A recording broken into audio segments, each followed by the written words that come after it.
السلام علیکم دوستو. آج کچھ ذکر ہو جائے افغانستان کا. وہاں پہ موجود جاری مسلسل سیاسی، سماجی اور اقتصادی بحران کا. بظاہر ملک میں بہت امن ہے، آ، اور افغان طالبان کی اقتدار پہ گرفت خاصی مضبوط ہے، لیکن وہاں بے چینی بہت ہے. خاص طور پہ اقتصادی صورتحال کچھ اچھی معلوم نہیں ہوتی. اس کا ذکر ہمیں بعد میں کرتے ہیں، لیکن تھوڑا سا اگر فلیش بیک کر لیں کہ آج سے 36 سال پہلے اسی مہینے یعنی فروری کے مہینے میں 1989 میں سوویت یونین کی افواج یہاں سے رخصت ہوئیں 9 سال کے براہ راست مداخلت اور قبضے کے بعد. 40ویں سوویت آرمی ڈویژن کے کمانڈر جنرل بورس گروموف آخری سوویت جرنیل تھے جو یہاں سے اپنا بوریا بسترا سمیٹ کے روانہ ہو گئے. اس جنگ کے باعث تقریباً 20 لاکھ افغان جاں بحق ہوئے اور ہزاروں معذور ہوئے، جو کئی سال بعد تک بھی معذور ہوتے رہے ان بارودی سرنگوں کی وجہ سے جو کہ سوویت یونین کی افواج نے اور پھر افغان افواج نے ان علاقوں میں پھیلا رکھی تھیں جہاں جہاں سے انہیں افغان مجاہدین کے حملوں کا خدشہ ہوتا تھا. تو بہت طویل پروگرام بھی چلے بارودی سرنگوں کو ضائع کرنے کے، لیکن اس کے باوجود بے شمار لوگ یوں معذور ہوتے گئے بارودی سرنگوں کی وجہ سے. اب افغانستان سے امریکہ اور نیٹو کی افواج کو نکلے بھی تقریباً 3.5 سال ہو گئے، یعنی اگست 2021 میں قبل از وقت یو ایس اور نیٹو افواج یہاں سے رخصت ہو گئیں، اور اس طرح افغان طالبان کو دوبارہ کابل میں داخلے کا اور اقتدار پہ قبضہ کرنے کا موقع ملا. اور افغان مجاہدین یا طالبان وہ یہ کریڈٹ لیتے ہیں کہ انہوں نے پہلے سوویت یونین کو اور پھر امریکہ اور اس کے اتحادی افواج کو ہرانے کا کام سر انجام دیا، بڑا کارنامہ، اور انہوں نے اس کو اصل جنگ آزادی اور اصل آزادی قرار دیا اگست 2021 میں. اب اس تمام تر فتح کے باوجود کامیابی، یعنی 20 سال انہوں نے جنگ لڑی اور پھر بالآخر دوبارہ کابل میں فاتح کے طور پہ داخل ہوئے. لیکن اس کے باوجود افغانستان اقوام متحدہ اور خطے میں کافی توجہ کا مرکز بنا ہوا ہے. اب اندرونی طور پہ اگر دیکھیں تو افغانستان طالبان کی مضبوط گرفت میں ہے. عام طور پر زندگی پرامن ہے، لیکن امریکی صدر ڈونلڈ ٹرمپ کی طرف سے انسانی امداد روکنے کے اعلان کے بعد افغانستان کی خاص طور پہ وہاں کے عوام کی مالی اور معاشی مشکلات بڑھ گئی ہیں. کچھ عرصہ پہلے تک کوئی $160 ملین کیش کی صورت میں اقوام متحدہ کے طیاروں میں ہر مہینے کابل پہنچتے تھے، اور وہ پھر وہاں سے جو ضروریات تھی مقامی وہ پوری ہو رہی تھیں. جب سے ڈونلڈ ٹرمپ نے اعلان کیا ہے امداد روکنے کا، تو اس کا مطلب ہے کہ آدھی سے زیادہ انسانی امداد وہ بند ہو گئی ہے. ظاہر ہے اس کا براہ راست اثر وہاں کی زندگی پہ پڑتا ہے، وہ لوگ جو کہ اس امداد پہ جن کا انحصار تھا. اب دوسری طرف دیکھیں تو خواتین کی اعلیٰ تعلیم پر پابندی کی وجہ سے زیادہ تر لڑکیاں اسکولوں اور پیشہ ورانہ تعلیم سے ابھی بھی محروم ہیں، اور لڑکیوں کی تعلیم پر پابندی پر کھلی تنقید ہی کی وجہ سے شیر عباس تنگزئی سابق نائب وزیر خارجہ تھے، ان کو بھی ملک سے فرار ہونا پڑا. وہ اس وقت دلی میں ہیں. اس طرح جو بہت ساری این جی اوز، میڈیا کو بھی اس وقت کافی پابندیوں کا ہم نے سنا ہے سامنا ہے کہ وہ سیاسی طور پہ بڑے واقعات کی رپورٹنگ سے ان کو منع کر دیا گیا ہے. یہ میڈیا میں رپورٹیں آئی ہیں، اور ایسا لگتا ہے کہ معاشرہ کلوز ہوتا چلا جا رہا ہے، افغان معاشرہ. یعنی وہاں پہ اگر طالبان اقتدار پہ اپنا کنٹرول قائم رکھنا چاہ رہے ہیں، اور وہ صرف سینسرشپ کے ذریعے اور اپنے مخصوص ان کا جو نظر حیات ہے اور اسلامی شریعہ کی جو ان کی تشریح ہے اس کے مطابق وہ افغانستان پہ اپنی حکمرانی جاری رکھنا چاہتے ہیں، لیکن اس کی وجہ سے بہرحال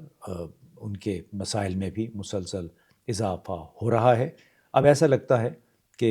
اگر شیر عباس تنگزئی جو کہ وزیر داخلہ سراج الدین حقانی کے قریب مانے جاتے تھے، وہ تو اب ملک سے نکل گئے، لیکن اس کے بعد وزیر خارجہ امیر متقی سمیت طالبان کے اکثر رہنما امیر المومنین ہبت اللہ اخوند کے ساتھ کھڑے ہیں۔ وزیر داخلہ سراج الدین حقانی جو ہے وہ نسبتاً خاموش ہو چکے ہیں، ان کی جو سیاسی قوت ہے اس کو محدود کر دیا گیا ہے۔ ان کے چچا خلیل حقانی کی ایک خودکش حملے میں ہلاکت کے بعد ایک نائب وزیر اعظم تھے مولوی کبیر، اس کو مہاجرین کے امور کے لیے وزیر لگا دیا گیا، یعنی حقانی قبیلے کی ایک اور نشست کابینہ میں کم ہو گئی۔ تو اس طرح بظاہر ملک کے اندر ملا ہبت اللہ خند کی کھلی مخالفت کرنے والا کوئی نہیں رہا۔ لیکن ایک اور اس کے ساتھ ساتھ جو تشویشناک خبر آئی وہ اقوام متحدہ کی ایک کمیٹی ہے جو پابندیوں کی نگرانی کرنے والی،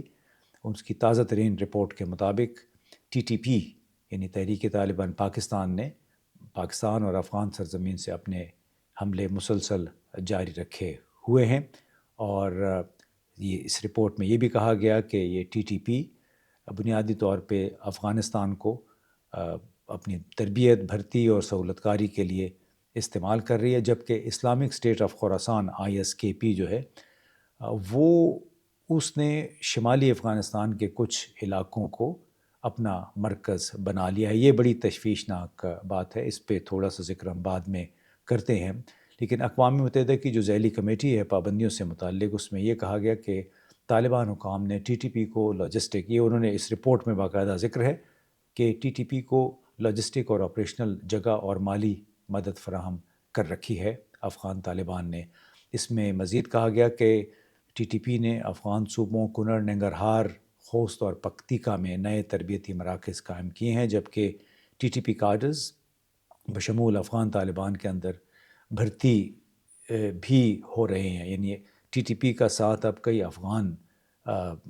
باشندے بھی دے رہے ہیں، اور آپ کو معلوم ہوگا کہ کسی ایک صوبے کے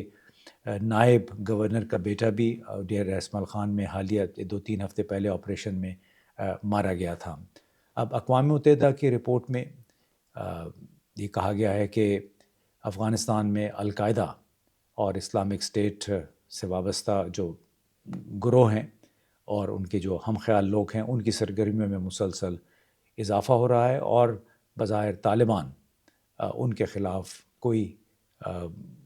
کارروائی کرنے سے گریزاں ہیں۔ اب اس کا براہ راست اثر ظاہر ہے پاکستان پہ بھی ہوتا ہے۔ پاکستان کا یہ کہنا ہے کہ ٹی ٹی پی کے رہنما اور جنگجو افغانستان میں پناہ گاہوں کا استعمال کر رہے ہیں، اور اگرچہ بار بار افغان طالبان کی طرف سے اس سے انکار کیا گیا ہے، لیکن جو حملوں میں جو شدت آئی ہے پاکستان کے علاقوں میں ٹی ٹی پی کی طرف سے، اس سے اظہار ہوا ہے کہ ان کو ابھی بھی یہ سہولت حاصل ہے افغانستان کے اندر، اور پاکستانی حکومت بار بار کہہ چکی ہے کہ ٹی ٹی پی پاکستان اور افغانستان کے تعلقات کے درمیان اہم ترین ایک مسئلہ ہے، اور وہ دہشت گردوں کی پناہ گاہیں ہیں جو کہ افغان مشرقی صوبوں میں اس وقت قائم ہیں۔ اب طالبان حکومت کے ترجمان ذبیح اللہ مجاہد کا اپنا ایک استدلال ہے۔ انہوں نے اقوام متحدہ کی رپورٹ کو مسترد کرتے ہوئے اس کو بالکل حقائق کے برعکس قرار دیا۔ انہوں نے کہا کہ اسلامی امارات کسی بھی غیر ملکی دہشت گرد گروہ کو افغانستان میں کام کرنے کی اجازت نہیں دیتی، اور ایسے گروہ یہاں موجود نہیں ہیں۔ بدقسمتی سے یہ ذبیح اللہ مجاہد صاحب کا کہنا تھا۔ کچھ ممالک اور انٹیلیجنس حلقے اقوام متحدہ اور سلامتی کونسل جیسی تنظیموں کے ذریعے رائے عامہ کو داغدار کر رہے ہیں اور افغانستان کے خلاف پروپیگنڈا جاری رکھے ہوئے ہیں۔ ایک طرف اقوام متحدہ اور دوسری طرف پاکستان، ایران، چین اور وسطی ایشیائی ممالک افغانستان میں دہشت گرد گروہوں کی موجودگی کی شکایت کر رہے ہیں۔ کون سے گروہ ہیں؟ یہ ٹی ٹی پی ہے، ای ٹی آئی ایم یا Islamic Turkestan party, I S کے پی یا القاعدہ۔ دوسری طرف افغان طالبان اس سے انکار کر رہے ہیں اور اس کو پروپیگنڈا قرار دے رہے ہیں۔ تو اس کا مطلب ہے کہ یہ اس حوالے سے رائے جو ہے وہ منقسم ہے، اور یہ بنیادی طور پہ کانفلکٹ جو ہے یہ مسلسل جاری ہے۔ یعنی اسلامک امارت افغانستان انکار کی حالت میں ہے، دہشت گرد گروہوں کی موجودگی سے انکار کر رہی ہے، اور ان کا کہنا ہے کہ تمام گروہوں کے خلاف ہم نے اقدامات کیے ہیں۔ لیکن کم از کم پاکستان کے لیے یہ استدلال کوئی قابل قبول نہیں ہے۔ جس شدت کے ساتھ حملوں میں اضافہ ہوا ہے حالیہ ہفتوں میں، پاکستان کے اندر صورتحال مزید خراب ہوئی ہے۔ مسلسل تقریباً ہر روز کوئی نہ کوئی حملہ ہو رہا ہے، ہر روز پاکستان کے اہلکار، سیکیورٹی اہلکار جاں بحق ہو رہے ہیں ان حملوں میں۔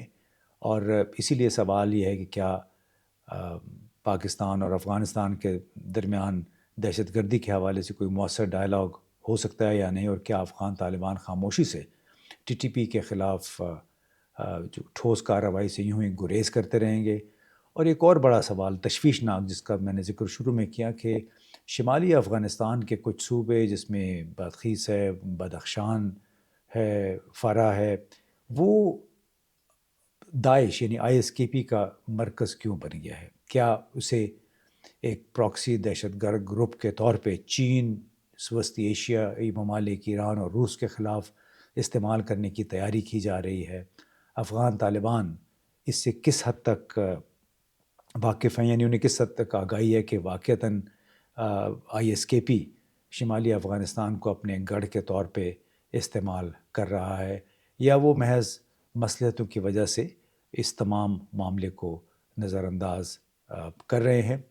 اور یہ جب تک ظاہر اگر یہ انکار کی کیفیت رہی افغانستان میں دہشت گرد گروہوں کے حوالے سے، تو پھر پاکستان، ایران، چین، روس اور وسطی ایشیائی ریاستیں افغان طالبان کو ظاہر یوں شک کی نظر سے دیکھتی رہیں گی، کیونکہ ہر ملک کی بڑی شدید خواہش ہے کہ افغانستان امن کا گہوارہ بنے، وہاں سے دہشت گرد گروہ ختم ہوں، اور اس کے بعد باقاعدہ اقتصادی تعاون اور تجارت کے ذریعے افغانستان کے ساتھ تعلقات کو بڑھایا جا سکے۔ اب جب تک یہ منزل حاصل نہیں ہوتی، جب تک افغانستان سے کوئی ٹھوس اقدامات کا مظاہرہ نہیں ہوتا، وہاں سے کوئی ثبوت نہیں آ جاتا کہ واقعتاً دہشت گرد گروہوں کے خلاف کارروائی ہو رہی ہے، اس وقت تک بہت مشکل ہوگا افغانستان کے اس استدلال کو قبول کرنا کہ آپ ہمیں تسلیم کریں۔ تسلیم کرنے کے بعد پھر باقاعدہ جو دو طرفہ